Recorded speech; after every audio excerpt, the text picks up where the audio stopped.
Boule Samba la famille, bienvenue sur Chemin de Kama.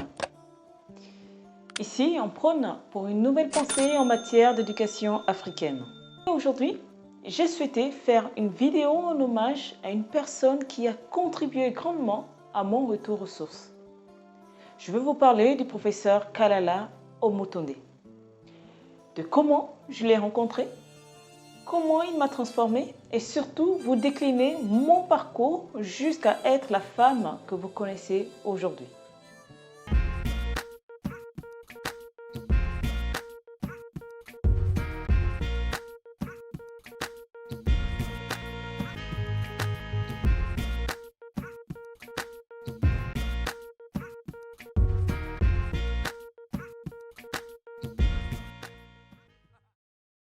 Donc, je suis née au Gabon, j'ai 38 ans, je suis maman de 4 enfants et je vis en Nouvelle-Calédonie avec toute ma famille.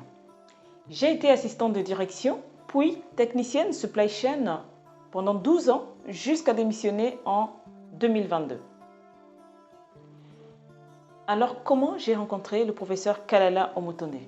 Eh bien, comme la plupart des personnes sur YouTube.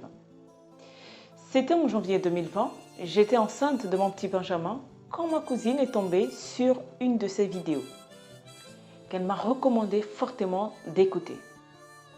J'ai toujours été passionnée d'histoire, vous devez le savoir maintenant, et à l'époque, je ne manquais pas l'émission de Stéphane Bern, Secret d'Histoire. Je ne sais pas si vous vous en souvenez ou si vous connaissez cette émission.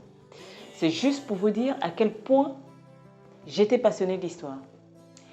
J'ai donc regardé les vidéos que m'a recommandé ma cousine. Il s'agissait d'une intervention du professeur Kalala du jeudi anthropologie sur Canal 10 Guadeloupe. Dans cette émission, il parlait de Thalès et de Pythagore qui ne sont pas à l'origine des théorèmes qui leur sont attribués. Quand j'ai entendu ça, je me suis dit, mais qu'est-ce qu'il raconte? Il continuait avec une telle assurance à affirmer qu'ils avaient fait leur classe en Égypte et donc en Afrique. Et il indiquait que ce sont nos ancêtres noirs qui leur ont enseigné ces connaissances en Égypte. J'ai fait le lien tout de suite, donc les Égyptiens étaient noirs, c'est quoi cette histoire? Pour être tout à fait honnête avec vous, je me suis dit que cet homme était un peu un charlatan. Heureusement pour moi qu'il avait présenté dans cette vidéo son livre « L'origine négro-africaine du savoir grec ». Je dois vous avouer que je l'avais acheté plus par curiosité que par réelle conviction. Et donc nous l'avons reçu, ce livre, au bout d'une semaine à peu près. Et c'est ma cousine, encore une fois, qui l'a lu en premier. Et je me souviendrai toujours de cette phrase qu'elle m'a dite, « Ce livre est une bombe, tu devrais le lire ». Entre-temps, je mets au monde mon petit dernier et pendant mon congé maternité, j'ouvre enfin ce livre, « L'origine négro-africaine du savoir grec ». Je l'ai lu avec une attention particulière parce qu'entre-temps, je me posais déjà des questions par rapport à cette vidéo qui m'avait marqué. Et j'ai acheté quasiment tous les livres référencés dans cet ouvrage, car j'avais besoin de vérifier non seulement ce qui était écrit, mais aussi et surtout qu'il disait vrai. Et à cette époque, je cherchais encore à m'assurer que ces propos, donc les propos de Kalala Omotonde, que ce soit dans son livre ou dans ses vidéos, soient dites par des Caucasiens ou soient validées par des Caucasiens. Et ça me rappelle aujourd'hui cette très belle phrase de Cheikh Anta Diop qui disait « Vous ne me croirez pas parce que la vérité sonne blanche. Et quand est-ce que les Blancs vous reconnaîtront ?» Cette phrase résonne encore dans ma tête. Je continue donc mes lectures. Je m'abonne à l'émission et tombe alors sur une des vidéos où il parle des livres Cosmogénèse Kamite. Nouveau livre que je commande dans la foulée, que je lis ensuite. Et là, ça a été un coup de massue de découvrir que la religion chrétienne dans laquelle j'ai grandi et qui m'a façonnée n'était qu'une imitation tardive de la religion de nos ancêtres. Donc de ma spiritualité endogène. Je peux vous dire aujourd'hui qu'au moment où j'ai ouvert ces 4 tomes de Cosmogénèse Kamite, j'ai ouvert la porte des chemins de mes ancêtres. J'ai ouvert la porte des chemins de Kama. Et pour moi, aujourd'hui, c'est juste un aller simple. Pourquoi? Parce qu'un voile s'enlevait de mes yeux pour m'ouvrir un nouveau monde, une nouvelle pensée, un nouveau paradigme. Je me suis ensuite abonnée à Canal 10 et j'attendais les jeudis anthropologie avec hâte, que je suivais d'ailleurs avec mes deux grands enfants. J'ai suivi les lives d'Issèche Kovi avec Mireille comme des cours.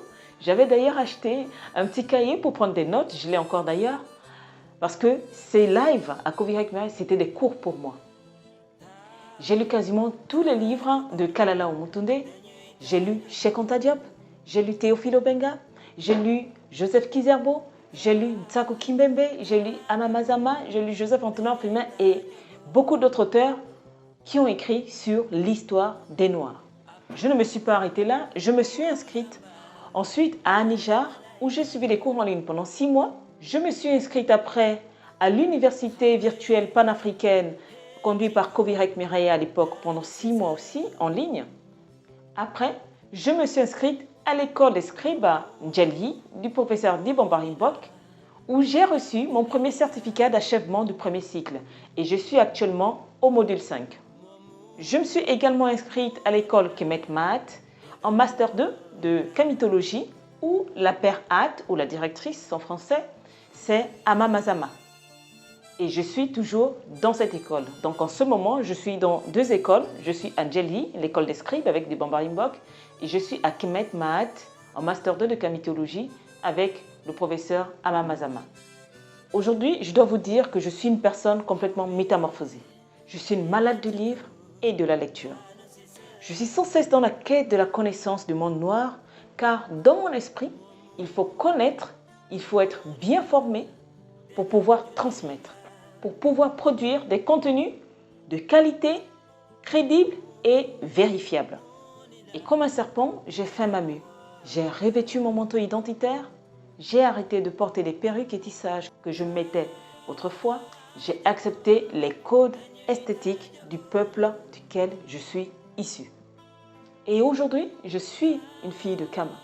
Et en tant que telle, je veux dire mon histoire, je veux connaître ma science, je veux célébrer ma culture, je veux porter ma tradition. Voilà comment Omotunde m'a littéralement transformée par ses enseignements. Comme des millions de Kamites aujourd'hui à qui il a su redonner cette fierté d'être noir. Il m'a fait regarder l'Afrique avec les yeux d'une Kentio. Il m'a mis sur le chemin de la Mahat, de la vérité, de la justice. Omotunde reste un de mes maîtres à penser. Il m'a fait grandir, il m'a fait sortir du carcan de la pensée occidentale. Il continue de me pousser à aller plus loin, à explorer mes champs de potentialité, tout en me fiant, tout en me donnant pour boussole la Mahat. Et donc, cher abonné, je lui serai éternellement reconnaissante pour ce travail de conscientisation qu'il a effectué pour l'éveil Kamite. Il a beaucoup œuvré à la réhabilitation de la vérité historique afin que l'humanité se réconcilie avec elle-même. Et c'est dans cette ligne droite que je m'inscris parce que je souhaite apporter ma pierre à l'édifice de la Renaissance Kamite. Et de façon très solennelle, professeur Omotunde, je souhaite te dire que j'ai entendu ta voix, que par ta voix, j'ai entendu celle de mes ancêtres. Et ainsi, permets-moi, à mon simple niveau, de te remettre de façon symbolique le quai prêche, car le combat continue. Je recouvre le tout d'une émesse, car tu es à mes yeux l'oracle qui prie, le lever du soleil. Je te remets le Nekek, car tu as été le général des armées de la popularisation de notre histoire véritable. Je te remets en plus la Heka pour que tu puisses toujours nous dicter tes commandements. Enfin, je te remets le Ankh, souffle de vie, car tu vis désormais éternellement. Tu es ainsi paré de tous tes attributs de pouvoir qui font de toi le Fari, Nyoseri Kalala Omotunde. Tu as rejoint ainsi tes pères qui sont devenus des Aku, des ancêtres lumineux. Cheikh Anta Diop, Marcus Garvey, Malcolm X, Kwame Nkrumah, Thomas Sankara, Mandela, Lumumba, Félix Moumi, Omniobe, Julius Nyerere, Amilcar Cabral, Anténor Firmin et j'en passe. Tu es au milieu d'eux, une étoile de plus qui brille au firmament. Chers abonnés, vous connaissez maintenant le parcours qui m'a conduit jusqu'à vous. Je souhaite aussi délivrer un message spécial à mes abonnés masculins. Encouragez vos sœurs de cœur qui s'inscrivent dans cette démarche de retour à l'authenticité, tant dans leur cheminement spirituel que dans leur retour à la véritable beauté noire. Je peux vous témoigner par expérience que l'aliénation est un état de conscience, un cap psychique qu'il faut dépasser, absolument dépasser. Il nous faudra encore du temps pour guérir de nos traumatismes. C'est pourquoi je vous enjoins d'accompagner vos sœurs de cœur qui ont le courage d'amorcer ce processus. Elles le méritent, nous le méritons toutes.